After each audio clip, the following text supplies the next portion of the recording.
Godišnja doba. Godina ima 12 meseci.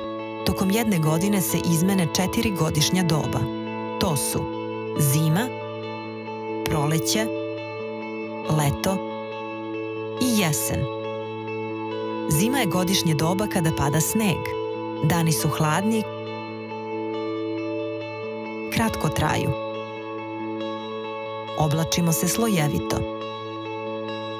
U proleće se priroda budi. Svaki dan je topliji,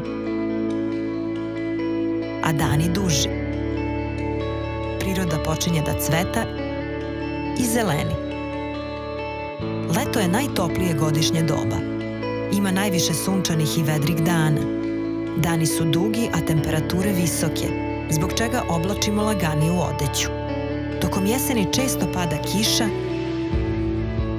i duva vetar. Lišće polako menja boju i opada. Ptice se sele na jug, u toplije krajeve. Svako godišnje doba traje po 3 meseca, a tokom svakog od njih dešavaju se različite promene u prirodi.